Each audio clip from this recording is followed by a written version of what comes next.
Hey guys, welcome back to the channel and welcome to Pasiones y Traiciones. Hope I'm pronouncing that correctly.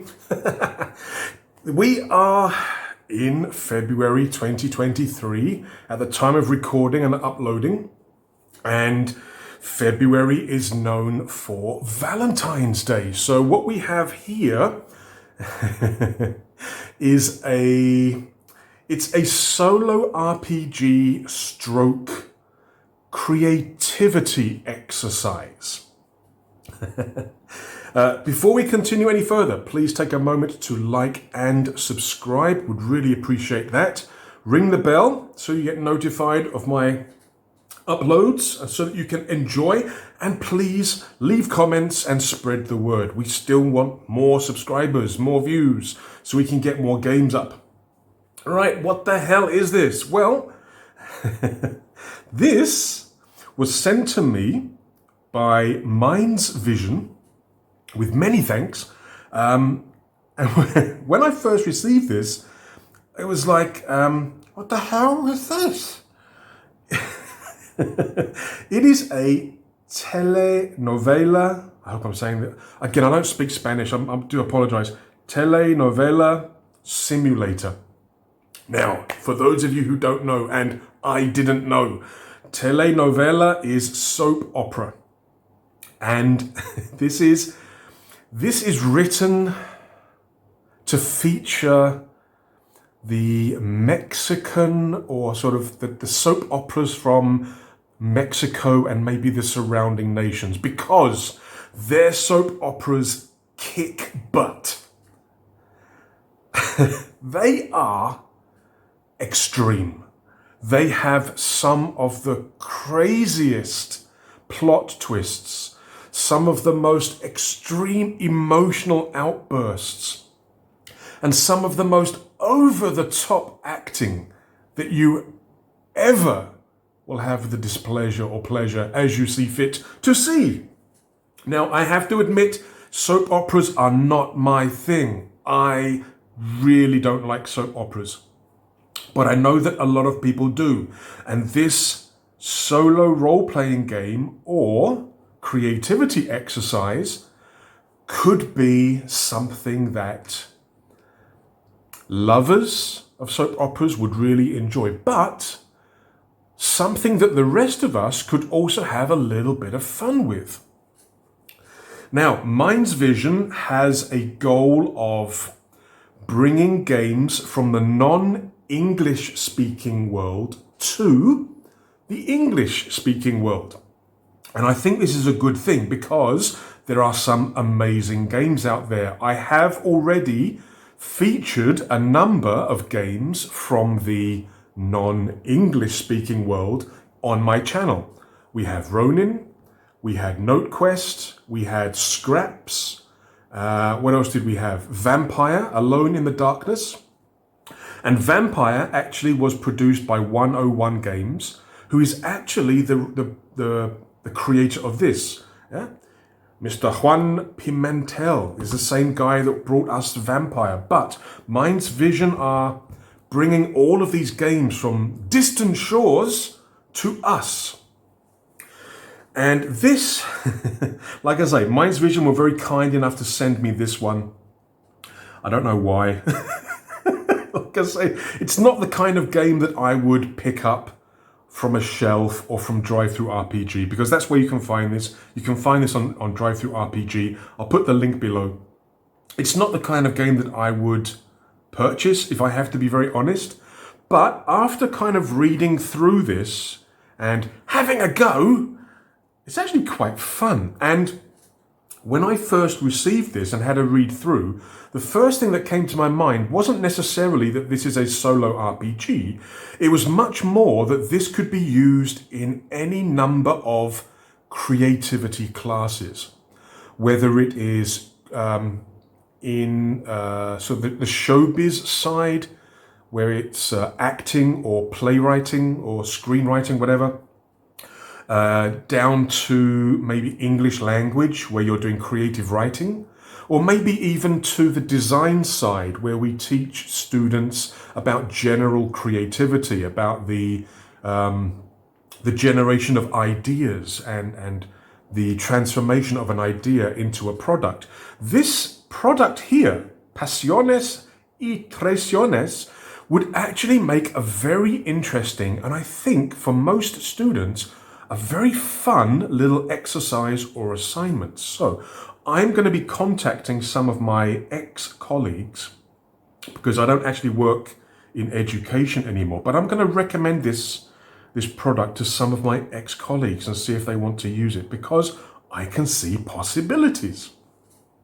Enough of my rambling and intro. Let's get down to the game. Right, we have your worksheet. I think worksheet better than character sheet. You do have certain points where you're going to have to put information in, and this worksheet can be found at the back of the PDF. Now, the worksheet and also inside the book, the titles and headers are still in Spanish, and that's done on purpose to kind of give you that Spanish or Mexican flavor within the product itself. So you may have to do a little bit of translation, but I have done that for you thanks to the almighty Google Translate. Right, so here on the character sheet we've got here Título de la Historia. This is your title of the story. So this will be the name of your soap opera, your telenovela. Then we have protagonist, your character. La dificultad, the difficulty or maybe the challenge that you're facing. And I think this is done on an episode by episode basis. Basically, you're going to be creating a soap opera, a character in that soap opera, and then every session or every game that you play represents an episode of that soap opera. So you're going to be having challenges and, like I say, plot twists and all these weird and wonderful things happening. La locación, I don't have to translate that. Location or where the soap opera is going to take place. And then down the bottom here, otros personajes. I don't know. This is other characters, because even if you don't watch soap operas, you should be aware that there are a lot of characters with different relationships, different affairs and love interests and hatreds and murders sometimes. Well, that's where you keep track of all the other people that you're going to meet and deal with. Let's go. Right, the PDF or the game or the document is, I think, 12 pages. So because it was only 12 pages, I didn't bother getting it bound like I normally do with my PDFs. I normally get them comb bound. I didn't bother with this because it's so small, so I just put it into one of these folders with the plastic pockets inside. I don't think the reflection should be too much of a problem, but we'll see. I am checking the camera every now and again, like I'm doing now, just to make sure the reflection. See the reflection? Shouldn't be too bad. It's okay. We'll work with it. So I didn't get it bound. I put it in one of these folders because of its low page count. And yeah, that's how it is. 2023 Minds Vision. This was just recently released, if I remember correctly. Now, in this game, like I say, you're going to be creating a soap opera of the Mexican version. So you're going to have all that extreme overacting and relationships and murder and all these other weird and wonderful things, the dramatic music, the obscene camera angles and zooms. You're going to be doing all those things, creating a main character that you're going to sort of follow and create a story around. But, and this may turn off some people, it may attract other people. This is a, what's the word they use? Minimalist, minimal RPG. It is not 300 pages with every single rule that you need, every table of items that you're going to find, weather rules, treasure rules, room rules, monster rules. This is a minimalist design. And what that means is that the main focus of what you're going to do is on you. This game is going to give you a very basic framework, prompts, keywords, key event names, but you are the one who's going to have to flesh it out and create the story around that foundation. That's why I said this would be very good as some kind of creativity exercise in school or college. And some people may not like doing that. They may prefer to be spoon-fed the details, or maybe having everything in a rule book that they can refer to. But again, I would push you to try. Try this kind of game first. It is a different creature to your more typical Dungeons and Dragons, RuneQuest, Warhammer, whatever. Yeah, it is very different to that, but you may enjoy it. And since Valentine's Day is coming up, maybe, I don't know, if you have a partner, maybe you could do this with them. It's a solo RPG, but I think that this could definitely work where you are creating the elements and you're creating the story with a partner or a friend, or maybe even a small team or group. Yeah, like a group exercise, a team exercise. I think it could also work for that. So you're developing the story, you're developing the soap opera together. That could also definitely work. And like I say, Valentine's Day is coming up at the time of recording, so it may be something that you can do with your partner for a little bit of fun if your partner does like soap operas. Could be a nice little surprise for them. But let's get into this. Now, what I want to do is I actually want to go through this with you. Now, I never thought I would actually play a game like this, a soap opera. Like I say, I don't like soap operas. I really don't. But let's go through this and we will create the soap opera. We'll create the character, and maybe we will do a pilot episode together. You can laugh at me. I don't know how it's going to go. But let's start with the introduction. What does it say here? Welcome to the world of telenovelas. They might seem like ordinary soap operas, but let me tell you that Latin American soap operas take things to extremes. Villains are eviler than... Eviler? Is that a word? Eviler? More evil than any old school Disney villain. Plot twists can be so abundant and outrageous that people often cry and scream at their screens out of disbelief. Their protagonists usually have the most impressive displays of integrity and determination that you can think of. Wow. And trust me, I had to do some research for this. I actually watched some episodes of telenovelas. I survived. It's really not what I would watch of my own volition. Yeah, they are crazy. They are absolutely crazy. I mean, here in Malaysia, we do have some, again, I'm trying to think of a word to describe them. Some extreme soap operas here in Malaysia that I'm pretty sure drew inspiration from these telenovelas. But, what have we got here? So, Pasiones y Traiciones. Passions and Betrayals. That's what it means. I don't think I didn't say that, did I? Yeah, the title, Pasiones y Traiciones, is Passions and Betrayals. I think I forgot to mention that. Is a fun and light-hearted homage to this fantastic cultural product. Presented as a solo RPG, this small book brings tables with familiar names and situations that will help you build the plot and structure of your fictionless telenovela.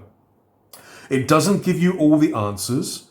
As an exercise of imagination and creativity, you will need to fill in many blanks and have fun thinking about your next steps to take your protagonist to the next episode.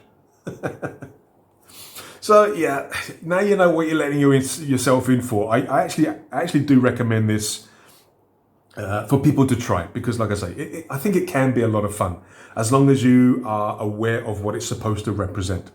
What's the next bit? What does it say? Dios mío, cuánto sufrimiento. What does that mean? My God, how much suffering. Oh yeah, that's a perfect description for what I've seen of telenovelas.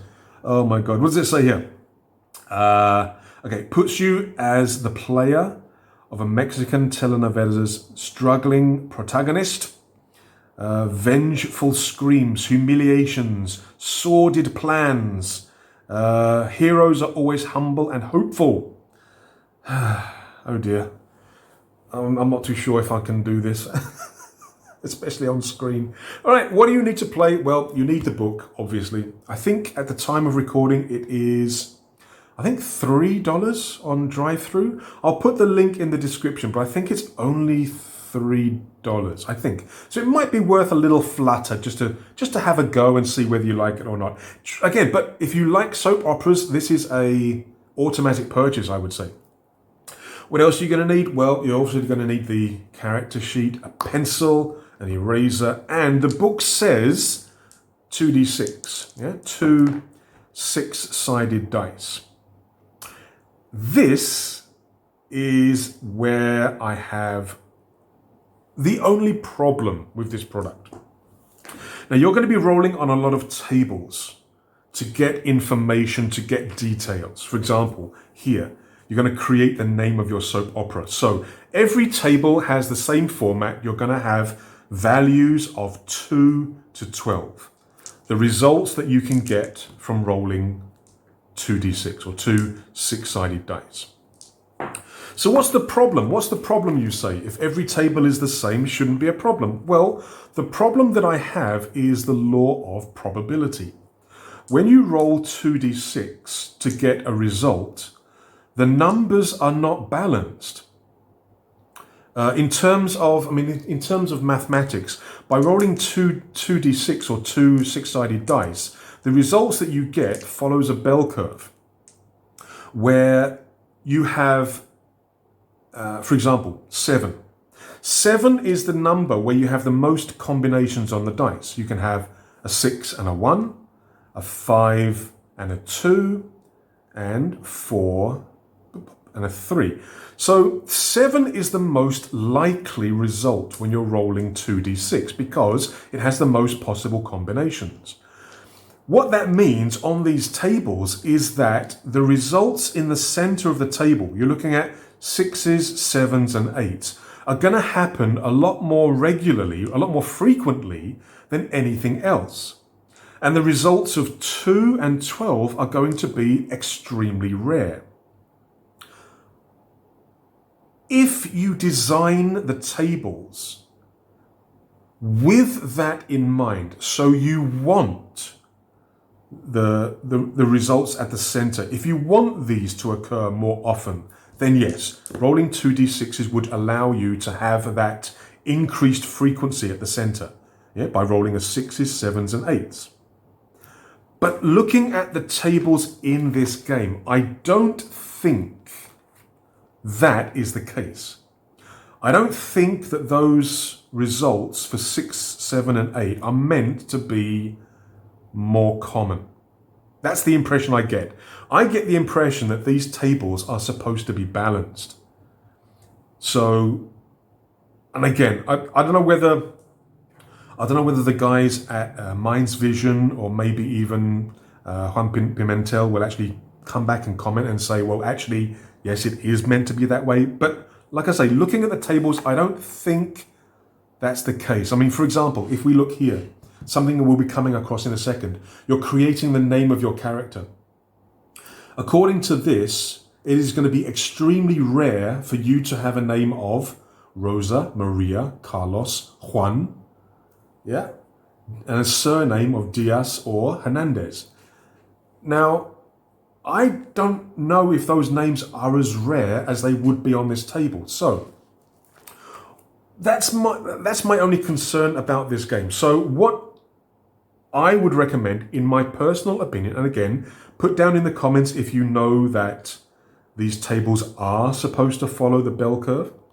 I would recommend using a D12. And if you roll a 1, either re-roll or maybe pick or choose. What I'm going to be doing, instead of using the 2d6, I'm actually going to be using a d12. And if I roll a 1, I'm just going to re-roll. Okay? But essentially, this is all you're going to need to play the game and have some fun. And like I say, you can do it solo, but I can definitely see this working as a pair with you and your partner. Like I say, maybe on Valentine's Day. Or as a small team or a small group, maybe 3 or 4 people, as some kind of creativity exercise. So I'm not using the D12 personally. I'm going to be using what am I talking about? I'm not going to be using the 2d6, the 2 dice. I'm going to be using a D12. Okay. Right, so what we're going to be doing now is we're actually going to be creating our soap opera and our characters and our pilot episode. Dun, dun, dun. Here we go. Right, we have our worksheet here. We are now at page 4, which is where we have the soap opera title. El titulo de la historia. The title of the story, our soap opera title. So what we're going to be doing, we're going to be rolling on this table here 2 times. First roll, second roll, combine those words together to create the name. Right. And I'm going to be using a D12 and I'm re-rolling 1s. So let's go. What is our soap opera going to be? And again, I'm just going to go through and I'm going to show you how to play this. So just follow us and we'll learn together. Right. So our first roll is an 11. Disturbed. 1, re-roll. 9. Disturbed affection. Okay, so that's going to be the name of our soap opera. Disturbed affection. Okay, disturbed affection. All right, so that's going to be the name of our soap opera. Disturbed affection. Okay, because again, when you're playing this game, it's all about prompts for you to create the story. So the name of your soap opera will definitely be a prompt. It will be a reference in terms of how you create the story and what happens. Yeah, a guide, as it were, to what the soap opera is going to be about. Disturbed affection. Okay, that could be read a number of different ways. Let's continue and see what other information we gather. Right. So the next part we come to is protagonista sufriente. The suffering protagonist, our main character that we're going to be following. So again, we have to create a name and then we're going to find out who they are and sort of what's happened to them in sort of their background. Right, so for the name, we're rolling 2 dice. Again, I'm rolling a d12. So we roll, we get a 3. Maria or Carlos? Second name, a 5. Lopez. Maria Lopez or Carlos Lopez? I think we'll go for a male, I think, because I'm going to be able to do the voice a little bit better if I decide to do any acting. So we're going to have Carlos. And what did I roll? A 5. Lopez. Okay. So now we have to find out elements that will help to determine their backstory, their main archetype and core challenge. Okay, so this is on this table here. The first role is our archetype, basically who are we? The second role is some kind of background challenge. Okay, so for the archetype, who are we? We get an 11, a victim of a terrible accident. Now, I don't see anywhere to actually put this on the worksheet, so I'll just write it down here for a moment. It's not telling you what is the accident that you've had, what are the consequences of that accident. That's for you to use your creativity or imagination to create that story. So it's just a prompt.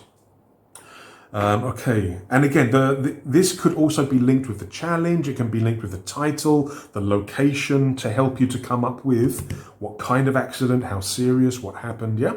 So second role is for the challenge. For the challenge, we get a 12, who dreams of an impossible love story.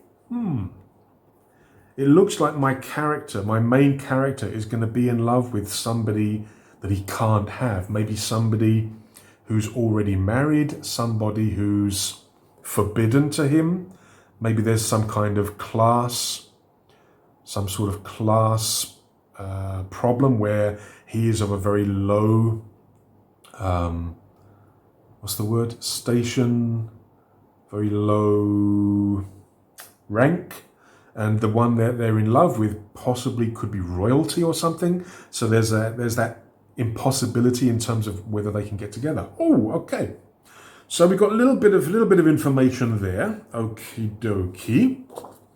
Now the last thing that I want to roll up, I mean there are some other things here, but we'll come to that as we do the episode, is the location. Where is this soap opera going to take place? This disturbed affection. Because this is the kind of information you need to develop the backstory to prepare you to start that first episode, where everything goes pear-shaped. Right, so the location, again, it's a standard table, rolls of 2 to 12. So we are rolling, and our soap opera is, wow, I'm running really high on this dice. Our soap opera is going to take place in a high school or college. Okay. So which should I go for, school or college? So the question would be, would this, I mean, if it was a college, I could potentially do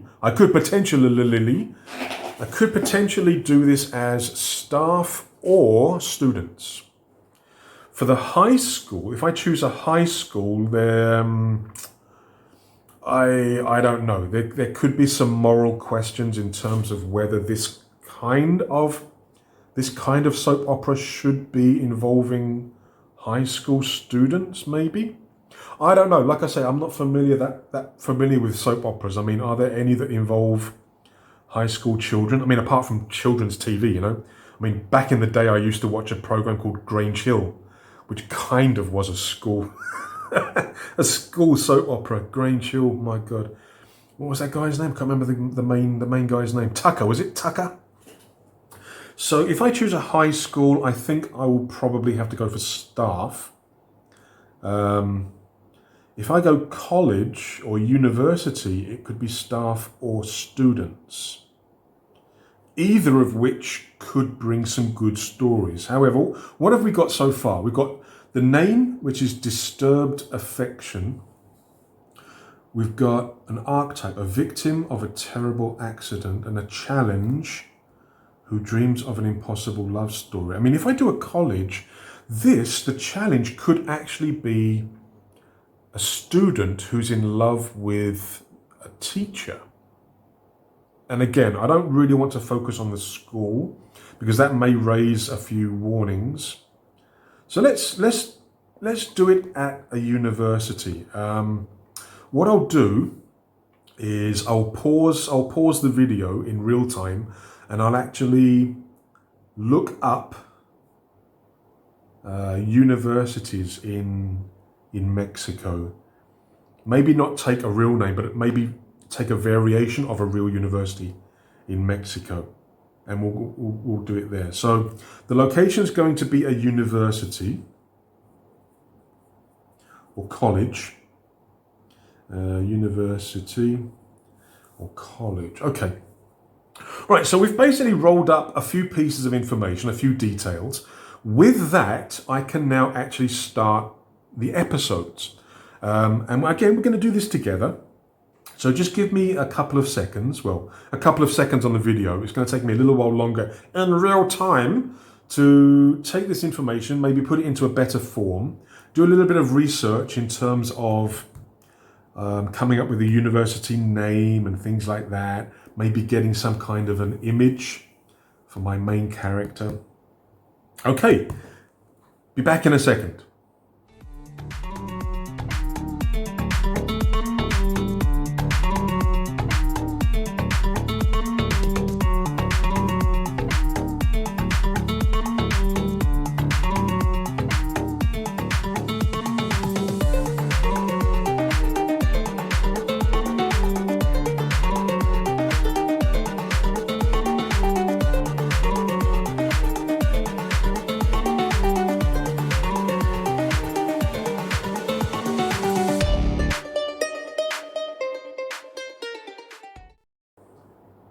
Okay, welcome back. I've just done a few little bits of research and a little bit of detailing off camera. So this is what we had when we started. We've created the name of the soap opera, the name of the character, Carlos Lopez, a few little bits and pieces. Now I have now created the character sheet. Used some AI art, a sort of generic AI art to create some kind of sort of a soap opera profile picture kind of thing. So we've got the name of our soap opera, which is Disturbed Affection. The name of our character, the main character, is Carlos Lopez. Location, right. So when we rolled up the location, it basically gave us a high school or college. So that brought me to thinking that, keep getting the old one. Our challenge was who dreams of an impossible love story. So this is the challenge, which is kind of, it sort of overreaches the whole soap opera kind of thing. It's like the backstory that sort of spreads throughout all the episodes. Later on, we'll be doing some sort of challenges that are episode specific, but the overall thing is that he dreams of an impossible love story. So what I was thinking was maybe at a college, maybe it's a student who's in love with one of his lecturers, and it can never be kind of thing, that forbidden love kind of thing. So what I did was I went online, did a little bit of exploring online in terms of Mexican universities and location, and I was drawn to the Yucatan area. So I kind of highlighted one area of that I think it was on the north coast. Looked around there, sort of had a look and see what kind of universities or colleges that were there, and basically created a college name that I couldn't see. And I did a search and I couldn't find anything. So the location is the Universidad Yucatan in Progreso, Yucatan, Mexico. So this is like an industrial area near the coast. There are a couple of other colleges nearby, not close by, but nearby. So that's where the location is going to be. So a little bit of research was done in the break that I had. What else have we got here? So the archetype. We rolled up a victim of a terrible accident. So I made a decision that it was a swimming collision with a boat. Maybe I was swimming off the coast and a boat collided with me, a sort of a small engine boat kind of thing, and I had severe lacerations on my back. So that's now led to me having severe scarring on my back. So that's the element, the element of embarrassment, the element of tragic history that a lot of these soap operas have. So that's the archetype. A swimming collision with a boat leading to severe scarring on my back. So I think the character would be hesitant to kind of go topless unless he has to, because he doesn't want people to see the scarring. I've put here, I did a little bit of thinking in terms of the background. Very self-aware of the accident scarring on back. Object of teasing and insults at high school. So he's just joined the university, and that's kind of looming over him. Will the college students also have that sort of insults? Will they make fun of the scarring on his back? So he's kind of hesitant in that sort of aspect, whether it's going to happen again. His challenge was who dreams of an impossible love story. So again, I've put here in love with the lecturer. So one of the first things we're going to be doing for the episode, for the pilot episode, is to actually come up with the name of the lecturer that he's in love with. Also, I put here, what else? Just started college at Universidad Yucatan. Fell in love at first sight. Oh, I forgot the thingy bobby. With one lecturer taking part in the welcome new students presentation. So as he joined the college, they have like their freshers week or freshers day, their sort of their initiation kind of thing. They're brought to the college, and there will be certain lecturers giving talks about the faculty they've joined, about the university, facilities, buildings, what's expected of them, the rules and regulations. And one of the lecturers that was involved in that presentation, he basically fell head over heels in love with as soon as he saw her. So I've got to generate a name for that love interest, that lecturer, the forbidden love, which is his challenge. I've also put here, again, soap operas, you need to have competition, nemesis, rivals. So I've actually said here the lecturer in question is currently dating the dean of Carlos's faculty, or Carlos faculty. So again, I'm kind of thinking that maybe the lecturer that he's in love with, he's fallen in love with, is dating the dean of his faculty, the boss of his faculty.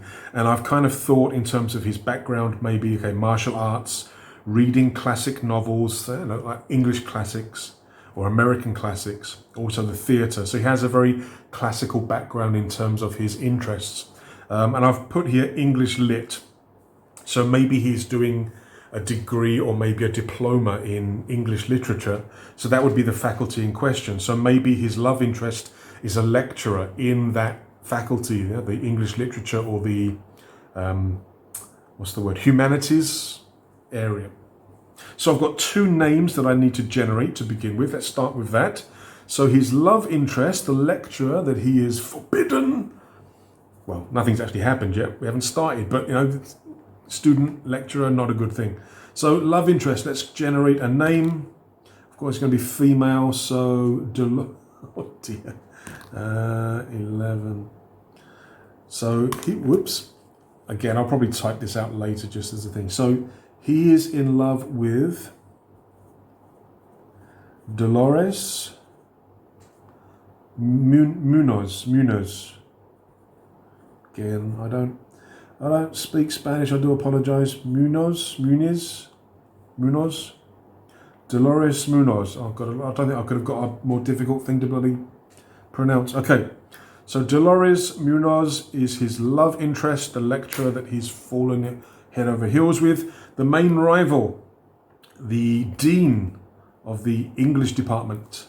What's his name going to be? 6. Jose.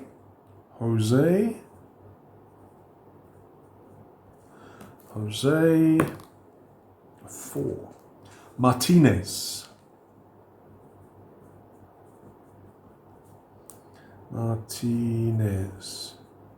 Okay, a lot of Z's. Lopez, Munoz, Martinez, a lot of Z's, right? So that's the kind of background we've got. I spent a little bit of time thinking, let us get on with the episode, right? So every episode, or what they call every round, where you create an episode of the soap opera, is going to have 6 steps. And we need to have challenges, struggles, decisions. And again, the game's only going to give you prompts. You have to create the story yourself. So what's going to happen here? So the 6 steps. First of all, the struggling protagonist is doing their normal day-to-day tasks. Okay. So maybe that is, for the pilot episode, the first episode, maybe that is about their background. Maybe, or do they kind of not bring the background up until maybe later on in the series where you kind of find out a little bit at a time about their history? Maybe. Choose or roll the dice to define a challenge. So that will be this one here. Each episode's going to have something happen. So step 3, take into consideration the protagonist's archetype and other information you already have. So we've got to think, when we roll the challenge, how's that going to work with what we've done so far and what we know so far? Okay. Step 4, think about it.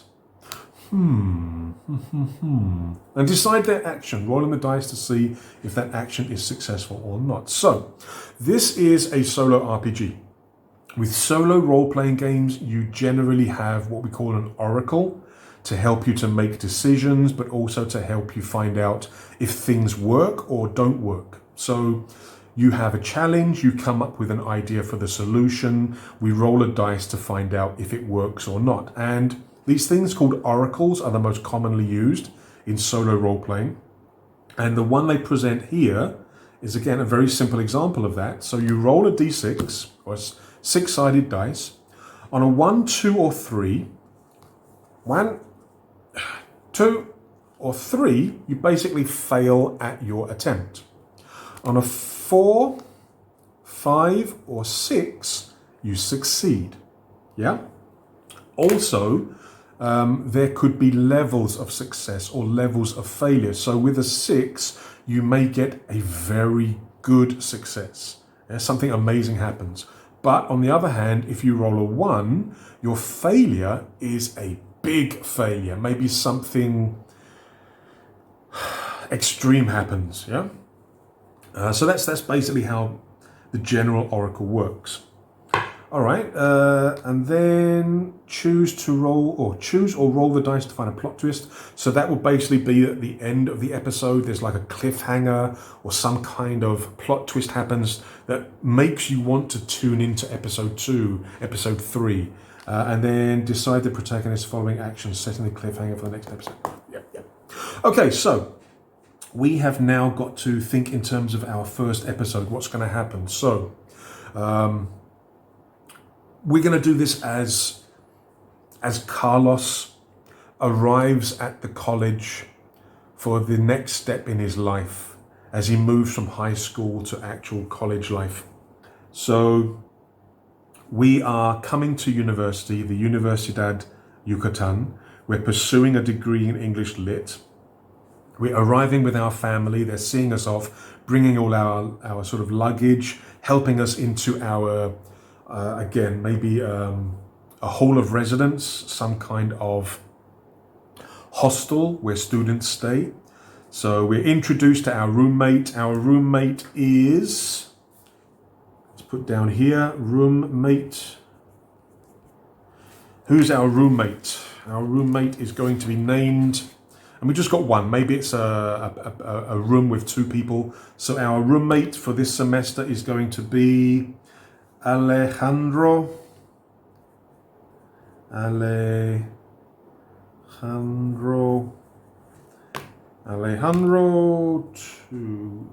Hernandez, another Z, Hernandez. Okay, so Alejandro Hernandez. Do we want to find out? Okay, we can find out about him a little bit later, sort of who he is, where he's from. We can incorporate that into the story. But that's our roommate. So we've been introduced to our roommate, Alejandro. Initial impressions, I think. Is there anything about him that I have to worry about at first glance? Let's have a think.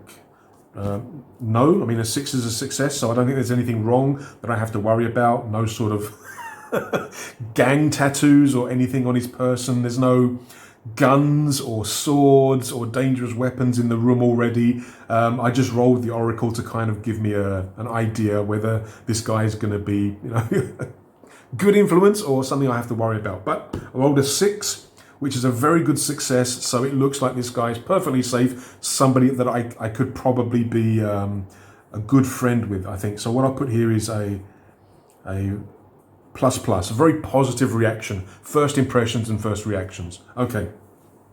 So we say goodbye to our family. We have all our stuff in the room. We've met Alejandro. Good impression to begin with. Probably, again, based on that role I just made for the Oracle, I think this guy could probably be a good friend, a best friend possibly during the first season of the soap opera. How is he going to fit in a soap opera? Well, maybe he will also develop a relationship with my lover or the object of my desire, maybe. Who knows? So we've met up with our roommate and together we make our way to the campus, the faculty offices, the faculty building, the English department. And we're going to have this introduction to the college, a welcome to the college. So we take our seats in the auditorium. A number of lecturers come out with their laptops and everything, and they take turns introducing us to the faculty and to the university. First up is the dean of the faculty, Jose Martinez. Very handsome man. How old? Let's say 40s or 50s. 40s. So the guy's in his 40s. I rolled a 1, so maybe he's very young. So maybe he is 41 years old, for example. So very successful. He teaches a number of subjects, but he is the dean. He welcomes us all. Maybe we have a couple of other lecturers give their intros, and then Dolores Munoz, again, I have to figure out how to say that, takes the stage, plugs in her laptop, and immediately as she steps onto the platform, you have that like the cartoon reaction from me where the jaw hits the table. I'm thinking in terms of that reaction from that cartoon where the wolf goes all crazy when he sees the girl. I'm just sitting there stunned as I look upon Dolores Munoz. Again, how old do I think she's going to be? She could be 30, 40, 50, possibly. Okay, 1 to 2, 30, 3 to 4, 40, 5 to 6, 50. One. Okay, she's in her 30s. How old exactly? 39. Let's say 39. It's a really high number, so maybe she's 39. And she comes up on stage and I fall in love, madly in love with this lecturer that I'm hoping and praying will be one of my lecturers in class. Okay, so the presentation continues. I miss half of what Dolores is saying because I'm just sitting there stunned.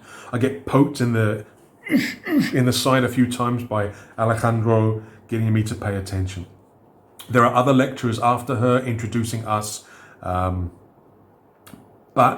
let's see, do I notice Jose? No. Okay, because I was thinking maybe Jose notices my attention to Dolores. Okay, so I'm going to say that the dean, Jose, notices my, what's the word, attention, my interest, but I don't notice him noticing me. So I don't know that he has noticed me as I'm kind of sitting there, sort of awash with feelings towards Dolores as she's presenting. Jose notices me and notices that I'm paying very much attention to Dolores. But I don't notice that he notices me. Does that make sense? It's getting confusing already. Right. So the presentation and the welcome finishes. We go with various senior students on a tour of the faculty, of the classrooms, the lecture halls, the library, the computer rooms, etc., etc. So after the, let's say after the presentation and after the tour, we're basically told to go back to our rooms, enjoy the rest of the day. Classes will start tomorrow. Okay. Now, that is kind of the day-to-day tasks that I've done. I now want to roll and find out a challenge. What happens for this episode to make it exciting? We get a 6. The evil twin sibling. What? I've got it. Okay, apparently I have an evil twin. Okay, I didn't have that in my background. So apparently I have an evil twin. Apparently, didn't know about that. What do they want to do? And an 8. Wants to humiliate me in a point that I'm going to run away. Okay. So apparently I have an evil twin. Okay. Evil twin. Well, I mean, his surname's going to be Lopez, but what's his first name? 2. I mean, male or female? Male or female? 1 to 3 male. Ah, female. Ooh, okay. So, Rosa. So, Rosa Lopez. Okay. What's she doing here? Huh. Okay, she wants to humiliate me, possibly run away. Okay, so maybe she noticed, maybe we're both, so maybe both of us are joining the university. Also joined the uni, okay. So maybe we're both joining, so our parents sent both of us, since we're both, we're twins with the same age kind of thing. So we both go into the same uni, but she really doesn't like me. She's always trying to embarrass me and humiliate me. So she's my evil twin. Right, how am I gonna, I've added it here. Okay, so the first day passes. We've basically fallen in love with a lecturer that was part of the welcome presentation. We don't know it, but her current partner, the dean, actually noticed my interest. I don't know if that's going to come back and haunt me. Probably will, since this is a soap opera. What happens? Well, maybe that night we decide to go with our roommate, Alejandro, to the student bar. I've just done some research. In Mexico, the legal drinking age is 18, so it's fine. We can go and have a drink. And maybe Rosa is there as well with some friends that she's made. And she's your typical high school bitch. The one that kind of has an entourage and is always insulting and bullying, the other students and stuff. That's kind of her, Rosa. And maybe she's already created a small group of her followers, and in the bar, maybe she kind of raises the thing that she saw me taking an interest in this lecture, and she's making fun of me for falling in love with the teacher, and the fact that she's so much older. She's saying that I'm going to date grandmas and things like that, yeah? So maybe that's how it kind of works. Now, I could just make a decision to kind of ignore it, but I kind of want to use the oracle as well to see how it's going to affect me, whether it's going to affect me and I can just sort of shrug it off, or whether I get upset, because it says to a point where they will want to run away. So what I'm going to do is I'm going to use the oracle to see how my character is going to react, because it may not be fully controllable. So what I'm going to do is I'm going to roll the oracle. On a 1, 2, or 3, it does affect me, and I do get angry. On a 1, I will possibly run out of the bar in embarrassment. On a 4 or 5, I can kind of just ignore it and carry on. On a 6, maybe I will come back with an embarrassing comment as sort of retaliation and embarrass her instead. So let's see if the oracle's in our favor. It is. So I listened to her not her insult about me falling in love with the lecturer or being interested in the lecturer, and I just have a sort of a comeback, basically saying that, you know what, nobody's ever going to fall in love with you. You're going to die alone and miserable because you're a bitch. It's something like that, which upsets her, and she storms off with her posse, and I kind of sit back content at the moment, but knowing that this could be another problem later on, the fact that she noticed and that she's going to continue with that, and it could cause problems later on, especially if she tells the lecturer in question, Dolores. Okay, I think that'll do. I think that'll work. Like I say, I'm not very good at this kind of stuff, but that's good, that's fine. Right, now the last thing that we need to do is the plot twist and the cliffhanger for the end. So let's roll and see what happens. El Hero, what does that mean? The turn. So the episode has continued on so far. We're now getting near to the end of the episode. What's going to be the plot twist? We get a 7. The struggling protagonist receives an unexpected advantage. Okay. So maybe at the end of the episode, maybe this is a couple of days later, and when we started going to classes. I haven't had a class with Dolores yet. Maybe I've got classes scheduled for the following week. Maybe the weekend's coming up. But maybe I hear that the dean, Jose, is going to be going to, let me think, America, maybe, on a visit, on some kind of a study tour. And he's going to be away for a month.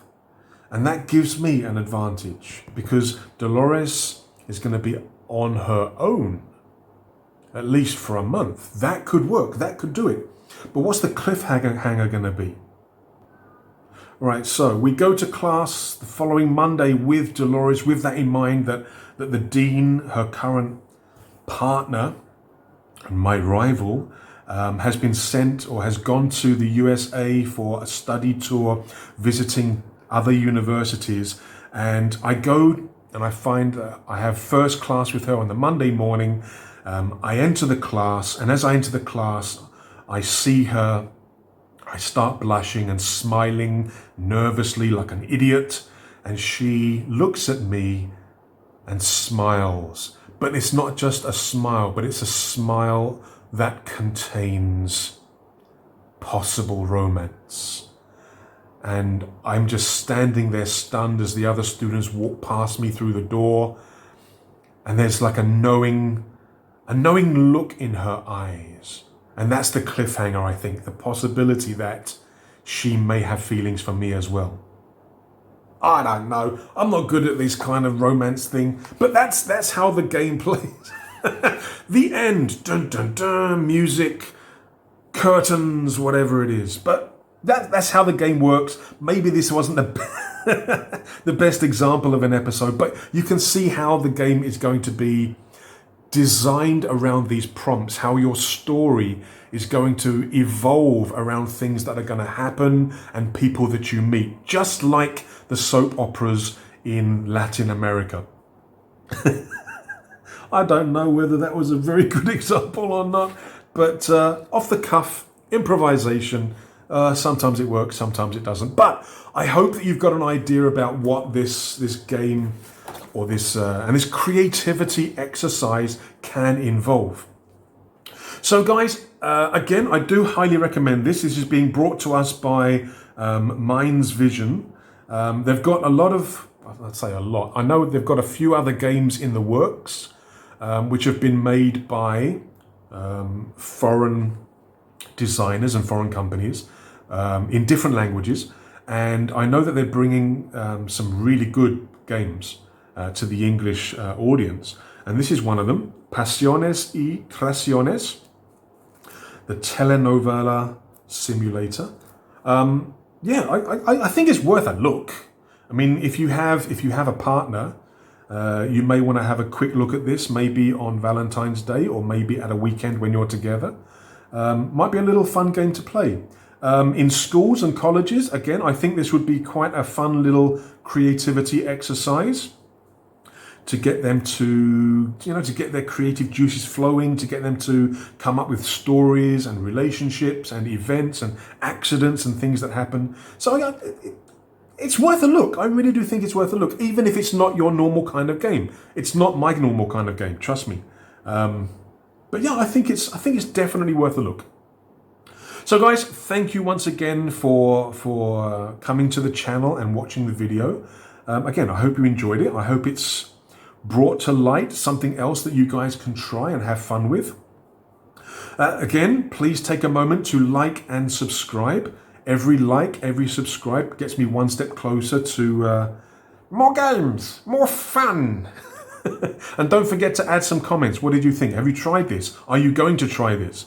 Again, if you have a partner and they like soap operas, or if you like soap operas, what do you think?